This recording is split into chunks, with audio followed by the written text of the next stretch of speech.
I was kidnapped? I sat at my kitchen table at 11:47 on a Thursday night, staring at a manila folder I should never have seen. My hands shook so badly the papers rustled. Inside were documents, photographs, and a DNA test result that destroyed everything I thought I knew about my life. The file belonged to my parents, or rather, the people I called Mom and Dad for 28 years.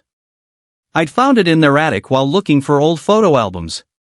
The label read Alex Whitman, confidential, in my father's handwriting. My name is Alex Whitman. Or at least, that's what I'd always believed. The DNA report showed a match with two people, Catherine and Michael Torres. Not Margaret and Thomas Whitman, the people who raised me. Catherine and Michael Torres, my parents' best friends. The couple who'd been at every birthday party, every holiday dinner, every major moment of my life. They were my biological parents. And according to the police reports in this folder, I'd been kidnapped 20-7 years ago. From a hospital in Denver. The case had gone cold. The family had been devastated. And somehow, I'd ended up here, living with the people who took me. I couldn't breathe. The kitchen walls seemed to close in around me. Memories flooded back with brutal clarity. I remembered being 7 years old, asking why I didn't look like either of my parents. Mom had laughed it off, saying I took after a distant relative.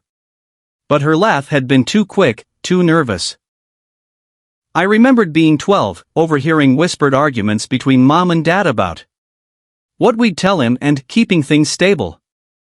I'd assumed they were talking about money, problems, or adult issues I wouldn't understand. I remembered being 16, finding old photographs where I'd been carefully cut out or obscured. When I asked about it, Dad had said those photos were damaged in a flood. But now I understood. They'd been erasing evidence. Every birthday party where Catherine and Michael showed up with gifts that were always slightly too personal, too knowing. The way Catherine would tear up when she hugged me, holding on just a second too long. The way Michael would ruffle my hair and say, "You're growing up so well," with this strange sadness in his eyes. They'd been watching their son grow up from a distance, pretending to be family friends, while my kidnappers played parent. I sat on my couch until dawn, the folder spread across my coffee table. My cat, Sherlock, kept trying to sit on the papers, sensing my distress. I couldn't stop crying. Anger and grief crashed over me in waves that left me gasping. Everything was a lie. Every childhood memory was poisoned. Every "I love you" from my parents was built on betrayal. They'd stolen me from people who actually wanted me, who'd loved me, who'd spent 20-7 years not knowing if I was alive or dead. I thought about Catherine's face at my college graduation. She'd cried so hard she had to leave the ceremony early. I'd thought she was just emotional. Now I knew she was watching. Her son graduate, unable to tell anyone the truth. The weight of it crushed me. I'd built my entire identity on lies. My childhood, my family stories, my sense of self, all of it was fiction. Who was I really? Alex Whitman, kidnapped child? Or whoever I'd been meant to become if I'd grown up with my real parents? My phone buzzed with a text from Mom, "Sunday dinner at 6? Love you." I wanted to scream. Monday morning at Morrison & Associates law firm felt surreal. I sat at my desk, staring at a merger contract that needed review by noon. The words blurred together. I'd read the same paragraph 5 times without absorbing a single word. "Alex, you okay?" My colleague, Derek, appeared in my doorway holding 2 coffee cups. "You look like you didn't sleep." "I'm fine," I lied, taking the coffee. "Just a rough weekend." "The Baxter merger isn't going to review itself," he said gently. "Partners are asking about the timeline." I nodded, forcing myself to focus. The Baxter merger was worth $40 million. My analysis could make or break the deal. But how was I supposed to care about corporate acquisitions when my entire life was a crime scene? My phone kept buzzing. Mom called twice. Dad sent 3 texts. Catherine sent a message about a charity event she thought I'd enjoy. Each notification felt like a knife wound. By lunch, I'd made it through 3 pages of a 60-page contract. My productivity was destroyed. Partners would notice. My career was built on being sharp, focused, reliable. Now, I felt like I was drowning. That evening, I called the people who raised me. My hands trembled as I dialed. Sweetheart. Mom answered on the second ring. I was just thinking about you. How's work? I found the folder. My voice came out flat, emotionless. Silence. Then, what folder, honey? The one in the attic. Alex Whitman, confidential. The DNA results. The police reports. The photos of me as a baby with my real parents. More silence. I could hear her breathing, calculating. When she spoke again, her voice had changed. Colder. More careful. Alex, you're confused. Those are old documents from. Don't. I cut her off. Don't lie to me anymore. I know everything. Dad got on the line. His voice had that patronizing tone he used when he thought I was being dramatic. Son, you're upset. Come over and we'll explain everything calmly. There are circumstances you don't understand. Circumstances? I laughed bitterly. You kidnapped me. That's not a circumstance. That's a crime. We saved you, Mom said. We gave you a wonderful life. We loved you. I hung up. My chest felt tight. They weren't even sorry. They were treating me like an unreasonable child throwing a tantrum, not a victim discovering he'd been stolen from his family. The next morning, Derek found me in the break room at 6:30 a.m., staring at burnt coffee. Okay, seriously, he said, closing the door. What's going on? You're here before dawn, you look like hell, and you barely turned in the Baxter analysis. That's not you. Derek and I had started at the firm the same year. We become friends through long nights, reviewing contracts and complaining about partners. He was one of the few people at work I actually trusted. If I told you, I said slowly, it would sound insane. Try me. So I did. I told him everything. The folder, the DNA test, the kidnapping, Catherine and Michael. I watched his expression shift from confusion to horror to anger. Oh my God, he whispered. Alex, that's. You need to go to the police. With what? A DNA test I found illegally searching through my parents' belongings? A file they could claim as fabricated? Derek leaned against the counter. You need help. Legal help. Real help, not just. What are you going to do? I don't know yet, I admitted. But I need to be smart about this. They'd had 20-7 years to cover their tracks. Derek nodded. Whatever you need. I'm here. That weekend, I went back to my parents' house while they were at their country club. I'd kept my key from college. The house felt different now, haunted by knowledge I couldn't unknow. The attic yielded more secrets. Behind old Christmas decorations, I found a box labeled personal. Inside were letters, dozens of them. Letters from Catherine and Michael to whoever finds our son. Letters to me, written every year on my birthday, decrib ing there. Grief, their hope, their love. There were also newspaper clippings about the kidnapping. Infant stolen from Denver. Hospital read one headline from June 1997. The article included a photo of Catherine and Michael, devastated, holding a blanket that should have held a baby. That baby was me. I found adoption papers that had been forged. Medical records that had been altered. A fake birth certificate listing Margaret and Thomas Whitman as my parents. They'd created an entire false identity for me. The most damning discovery was a journal in my mother's handwriting. She'd documented everything. How they'd planned it. How Thomas worked at the hospital and had access. How they'd taken me when Catherine was sedated after delivery. How they'd moved across the country and built a new life. He's ours now, one entry read. We deserve this happiness. I photographed everything with shaking hands. Sunday dinner at my parents' house was scheduled for 6 p.m. Catherine and Michael would be there, as they always were. My parents had texted multiple times insisting I come. As if nothing had changed. I arrived exactly on time. The house smelled like roast chicken and lies. Alex. Mom hugged me at the door. I stood stiff, not returning the embrace. Her smile faltered. Catherine and Michael were already in the living room. When Catherine saw me, her face lit up with desperate hope. She knew.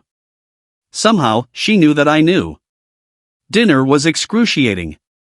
My parents acted completely normal, asking about work, discussing their recent vacation to Napa. They passed dishes and made small talk as if they hadn't destroyed multiple lives.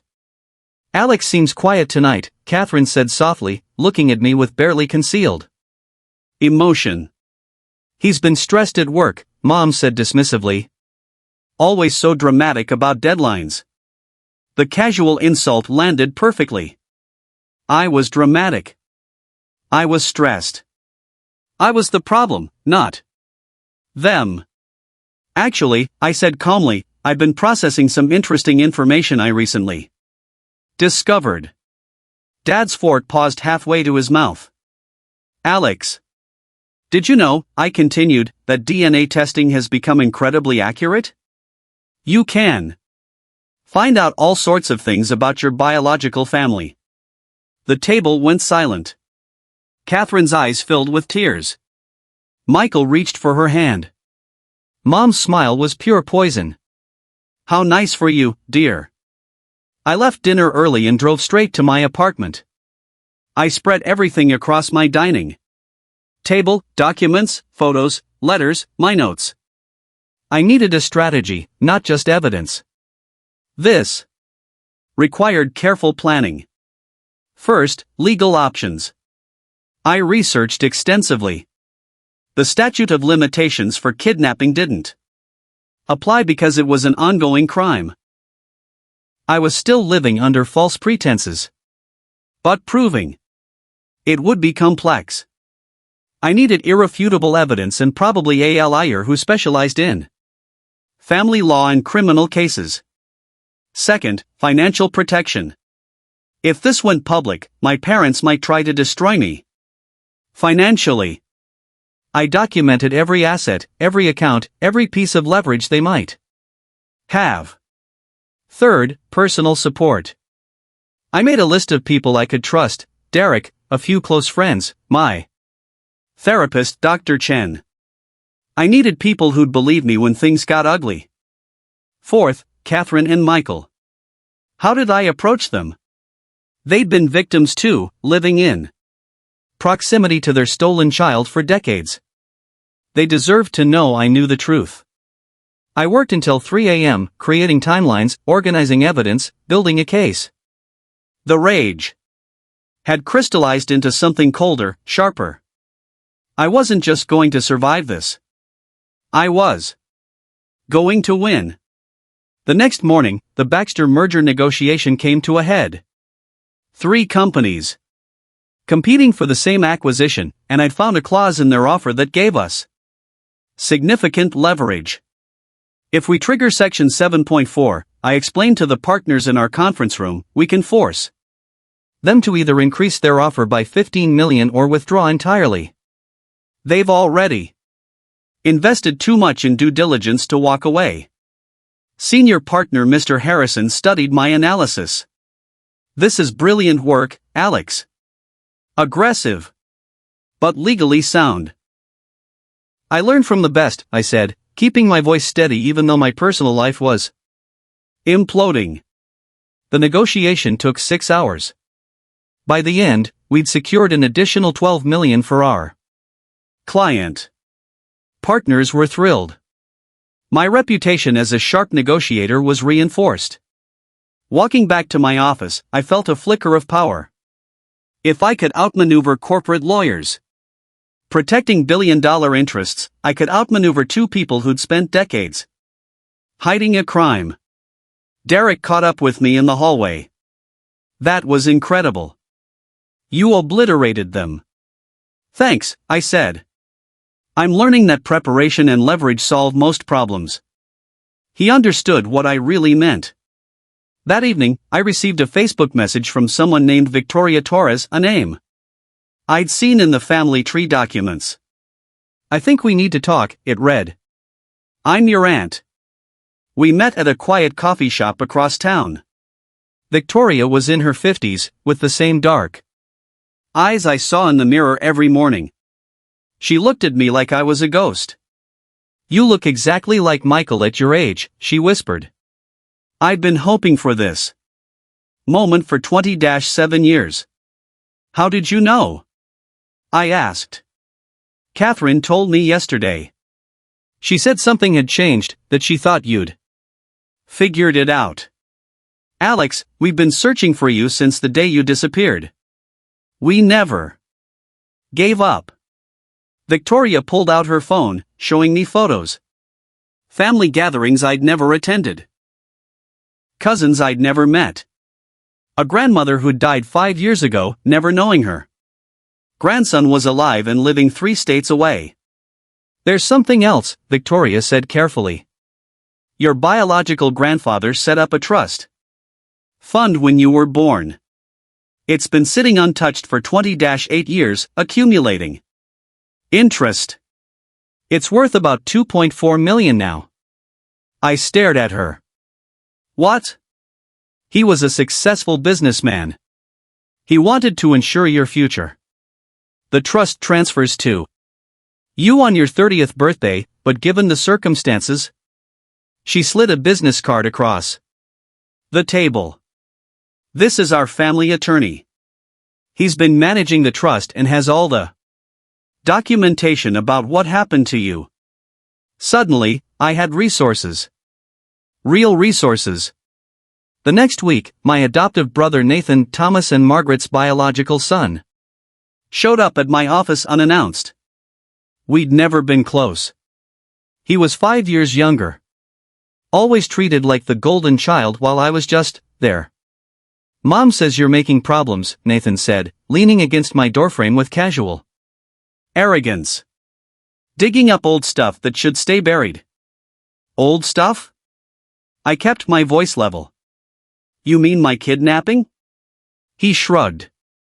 That's their business, not mine. But they've been good to you, Alex. They gave you everything. This crusade you're on? It's selfish. They stole me from my real family. They saved you, he corrected. Catherine was a mess back then. Postpartum depression. Financial problems. Mom and Dad gave you stability. The lie was so smooth, so practiced. They'd been preparing him with this narrative for years. Probably since he was old enough to ask questions. Is that what they told you? I asked. It's the truth. And if you keep pushing this, you're going to hurt a lot of people. Including yourself. His smile was cold. Think about your career. Your reputation. This firm won't want the drama. It was a threat, thinly veiled. Thanks for stopping by, I said calmly. I have work to do.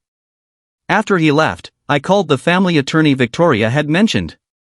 I was done playing defense. 2 weeks later, I attended the annual Legal Industry Gala. It was exactly the kind of event I usually dreaded: forced networking, fake smiles, and uncomfortable small talk. But tonight, it served a purpose. My parents were there. They were always there, using these events to maintain their social standing. They donated generously to the Bar Association for years, building connections and credibility. When they saw me across the room, Mom's expression tightened. Dad whispered something to her. They'd been trying to call me for days. I'd ignored every attempt. I worked the room strategically, talking to partners, making connections, being visible and competent. Several senior lawyers congratulated me on the Baxter merger. My reputation was solid. When my parents finally cornered me near the bar, they were all polished smiles for the public eye. We need to talk, Dad said quietly. This has gone far enough. I agree, I replied pleasantly. We should definitely talk. Perhaps with attorneys present? Mom's smile never wavered, but her eyes were furious. You're being unreasonable. We're your family. No, I said softly, you're my kidnappers. There's a difference. A partner I knew slightly approached, interrupting the conversation. Alex. I wanted to discuss that patent case we touched on earlier. I excused myself smoothly, leaving my parents standing there. They couldn't make a scene without drawing attention. For once, I had the social advantage. Catherine watched from across the room. Our eyes met, and I saw hope mixed with fear. My girlfriend Emma noticed the change immediately. We'd been together for 2 years, and she knew me too well. You're different, she said over dinner at our favorite restaurant. Distant. Something's wrong, and you won't tell me what. I'd been avoiding this conversation. Emma was patient, kind, rational, all the things I valued. But she also came from a normal family with normal problems. How could I explain this? If I told you, I started carefully, you'd think I was crazy. Try me. So I explained everything. The folder, the DNA test, the kidnapping. I watched her expression shift from disbelief to shock to concern. Alex, that's... Oh my God. Why didn't you tell me sooner? Because I'm still processing it. And because I don't know if I'm handling this the right way. You might think I'm being too harsh. Emma reached across the table, taking my hand. Too harsh? Alex, they kidnapped you. There's no too harsh here. But they raised me. They paid for my education, supported my career. With money that should have gone to your real parents, she interrupted. You're allowed to be angry. You're allowed to want justice. What if pursuing this destroys my life? I asked. My career, my reputation, everything I've built? Emma squeezed my hand. Then you rebuild. But you deserve the truth. Your real parents deserve their son back. Her certainty helped. But I also saw the worry in her eyes. This was going to get worse before it got better. The family attorney, Mr. Peterson, had an office downtown in a building that screamed old money and established power. When I arrived for our meeting, he was already reviewing the documents I'd sent. This is extensive, he said, spreading papers across his massive oak desk. And damning. Your adoptive father worked in hospital administration at the time of your birth. He had access to records, security codes, everything. This was meticulously planned. Can we prove it? I asked. The DNA evidence is irrefutable. You're genetically Catherine and Michael Torres's son, not Margaret and Thomas Whitman's. Combined with the police reports, the forged documents, and the journal entries you photographed, we have a strong case. He pulled out another file. There's more. After your disappearance, Catherine and Michael hired private investigators.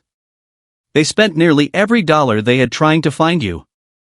The investigation only stopped when they went bankrupt 5 years later. The weight of that hit me. While my kidnappers were building a comfortable life with their stolen child, my real parents were destroying themselves trying to get me back. What's the next step? I asked. We go to the police. We file reports. And we prepare for this to become very public and very ugly. Your adoptive parents will fight back. They have resources, connections, and a strong motivation to protect themselves. I'm ready, I said. But I wasn't sure if that was true. Nathan's sabotage attempt came 2 days later. He'd somehow accessed my email and forwarded confidential client information to a competing firm. It was a blatant ethics violation that could get me disbarred. Except I'd anticipated it. After his threatening visit to my office, I'd set up security protocols. Every email was logged. Every access tracked. When the breach happened, I had digital evidence showing Nathan's IP address, his login attempts using an old password he'd seen me use years ago, and the timestamp of the unauthorized access. I reported it immediately to the firm's IT department and the Bar Association. Within hours, Nathan was exposed not just as malicious, but as stupid. He'd left digital fingerprints everywhere. My parents tried to call it a misunderstanding. Nathan claimed he was trying to help me. The excuses were pathetic. The firm's senior partners called me into a meeting. I expected lectures about family drama. Instead, they asked one question: do you have evidence this was deliberate? I showed them everything. We'll be filing a formal complaint, Mr. Harrison said. This goes beyond family squabbles.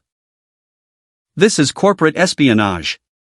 Watching Nathan face consequences for his actions felt like the first real victory. My parents couldn't protect him from this. Their golden child had finally screwed up too badly to fix. Mr. Peterson worked quickly.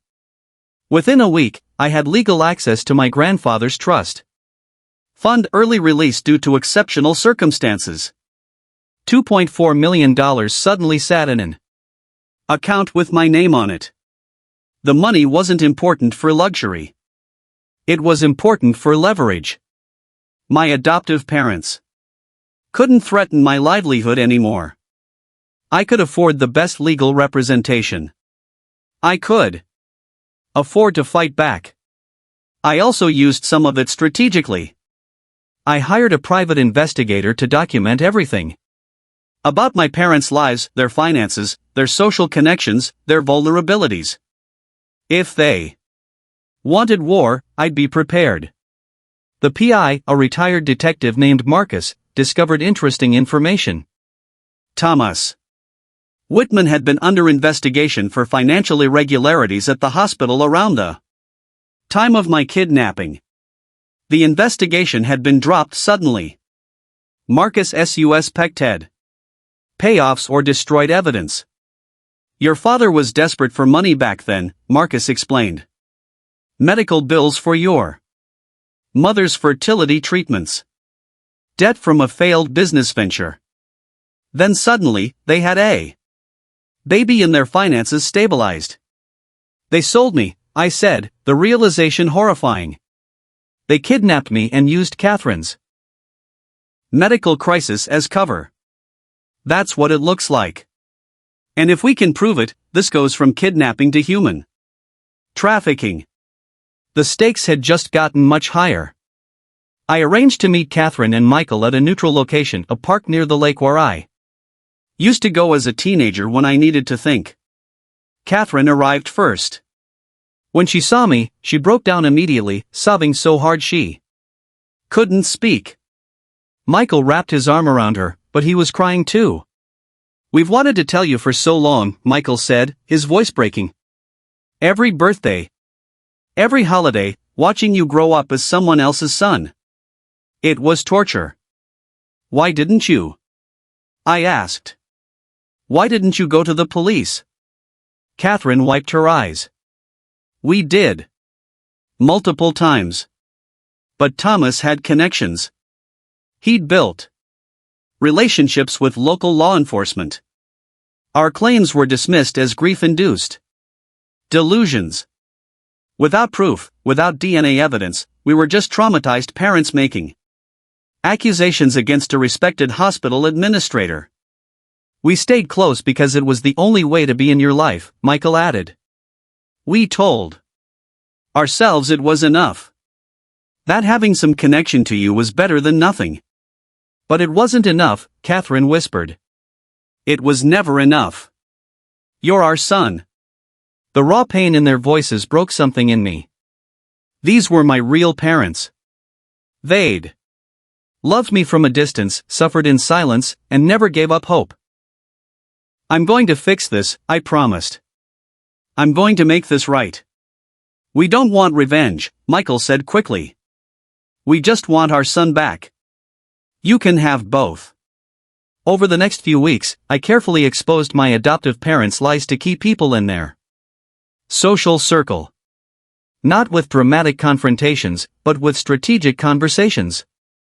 I spoke with their pastor, explaining the situation and providing documentation. He was horrified.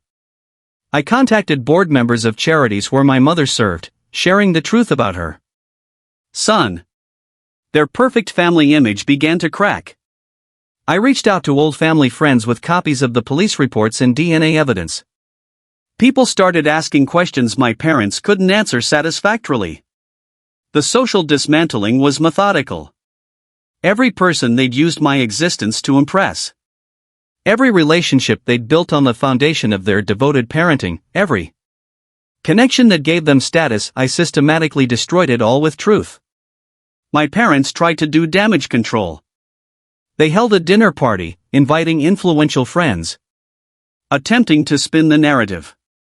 But I'd already seeded enough doubt. People made excuses, declined invitations, slowly withdrew.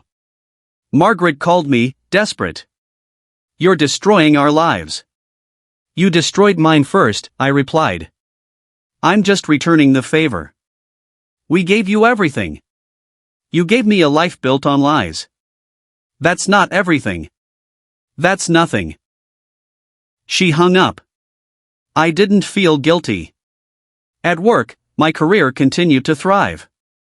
The Baxter merger led to 3 new major clients. Partners were discussing making me junior partner within 2 years. My professional reputation was stronger than ever. Harrison pulled me aside after a particularly successful negotiation. "I heard rumors about your family situation," he said carefully. "I want you to know the firm supports you. Whatever you need." "Thank you," I said, surprised. "We did some research after your brother's incident," he continued.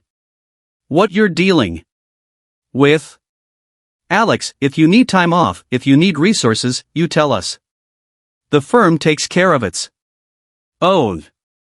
Having institutional support mattered more than I'd expected. My parents couldn't use professional consequences to control me. That leverage was gone. Derek and I celebrated that night at our usual bar. "You're really doing this," he said. Impressed. "You're actually winning." "Not yet," I replied. "Winning comes when they face real consequences." "They will," Derek assured me. "People like that always do eventually." I hoped he was right. I scheduled a meeting with my adoptive parents at Mr. Peterson's office. They arrived with their own lawyer, a slick corporate attorney named Brooks who specialized in making problems disappear.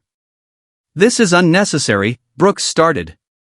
"My clients are willing to discuss a settlement." "There is no settlement," I interrupted. "I'm not here to negotiate. I slid a folder across the table.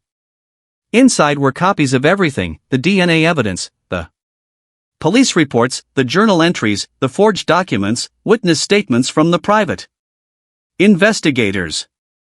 "Tomorrow morning," I said calmly, "I'm filing criminal complaints with the state police.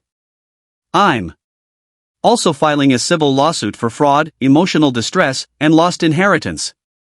Additionally, I'm providing evidence to the medical board regarding Thomas's abuzi of his hospital position." My father went pale. My mother gripped the armrest of her chair so hard her knuckles turned white. "You'll destroy us," Thomas whispered.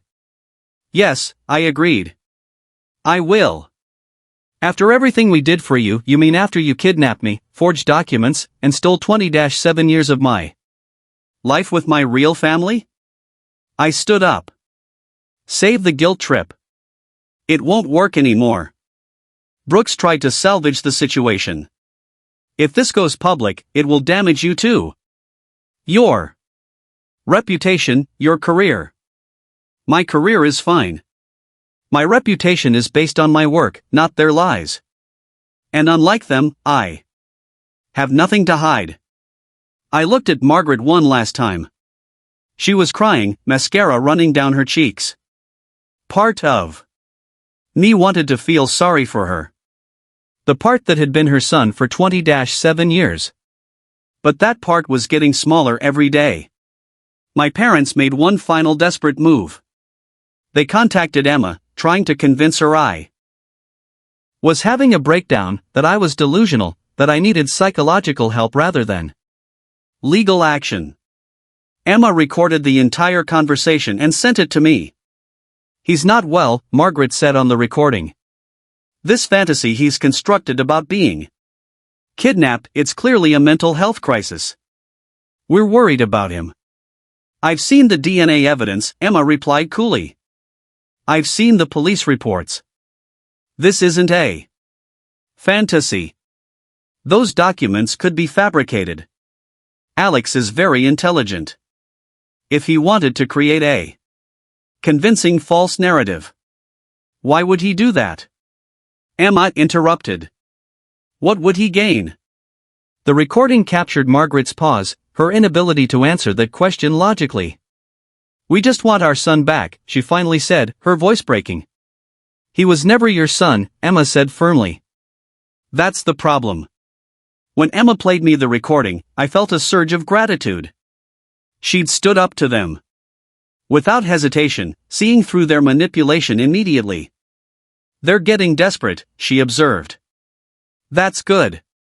It means they know they're losing." "They haven't lost yet," I cautioned. "But they will." The criminal complaints were filed on a Monday morning. By Monday afternoon, the story had leaked to local media. By Tuesday, it was national news. "Man discovers he was kidnapped as infant, biological parents were family friends," read one headline. The story was sensational enough to capture attention: the hospital administrator who'd stolen a baby, the biological parents who'd watched their son grow up, unable to claim him, the dramatic revelation 20-7 years later. Thomas and Margaret's carefully constructed life imploded publicly. Thomas was suspended from his current job pending investigation. Margaret was removed from every charity board she'd served on. Former friends gave interviews about how they'd always send Zed something off about the family. Nathan went silent, probably advised by lawyers. The media wanted interviews with me. I declined all of them, letting the facts speak for themselves. Mr. Peterson handled press inquiries with simple statements: "Mr. Whitman is focused on reuniting with his biological family and seeing justice served." Catherine and Michael did give interviews. Watching Catherine describe the night her baby was taken, seeing Michael's pain as he recounted 20-7 years of searching, was devastating and vindicating simultaneously. Public opinion turned decisively against my kidnappers. There was no sympathetic narrative. For them, no way to spin stealing a baby and raising him as your own for nearly 3 decades. They'd finally been exposed. Completely and irrevocably. 3 months after filing charges, Thomas and Margaret accepted a plea deal. They pleaded guilty to kidnapping and fraud. Thomas received 15 years in prison. Margaret received 12. Neither would be eligible for parole for at least 7 years. The criminal trial was quick once they pleaded guilty. The civil suit took longer, but the settlement was substantial. They lost their house, their savings, everything. Nathan inherited nothing but debt and scandal. I didn't feel triumphant watching them sentenced. I felt tired. Relieved. But mostly just tired. Catherine and Michael were in the courtroom. When the judge announced the sentences, Catherine sobbed into Michael's shoulder. Relief, grief, justice, all mixed together. Afterward, we went to dinner. Just the three of us. My real parents and me. Tell me about my childhood, I said. The one I should have had. They spent hours sharing stories. How I'd been a calm baby who loved being read to. How Michael's father had been so excited to meet his grandson. How they'd planned to teach me to play piano, to take me camping, to introduce me to my cousins. All the experiences that had been stolen from us. We can't get that time back, Michael said quietly. But we have now. We have the future. Catherine took my hand. We know this is complicated. You grew up as Alex Whitman. We're not trying to erase that or replace 20-7 years. We just want to be in your life. However you'll have us. I want that too, I said. And I meant it. 6 months after everything ended, I sat in my new office, junior partner at Morrison & Associates, my name on the door in gold lettering. The career I'd built was intact, stronger. Even Emma and I had moved into a house together. We were talking about marriage, about building a life that was truly ours. I saw Catherine and Michael twice a week now. We were building a relationship slowly. Carefully. They'd introduced me to extended family, cousins, aunts, uncles, a whole network of people who welcomed me with open arms despite the strange circumstances. The grandfather's trust fund had grown. I'd used some to establish a foundation helping families of kidnapped children. The rest was invested carefully, securing a future I was finally in control of. Sometimes I thought about Thomas and Margaret in prison. I didn't hate them anymore. I'd processed the anger with my therapist, worked through the trauma, accepted that I couldn't change the past. But I didn't forgive them either. What they'd done was unforgivable. My phone buzzed with a text from Catherine, dinner Sunday? Michael wants to teach you to make his famous pasta. I smiled and replied, I'll be there. I'd lost 20-7 years. But I'd gained something more valuable, truth, justice, and the freedom to finally know who I really was. Not Alex Whitman, kidnapped child. Not just someone's stolen son. But Alex Torres Whitman, a man who'd survived, who'd fought back, and who'd reclaimed his life on his own terms. That was enough.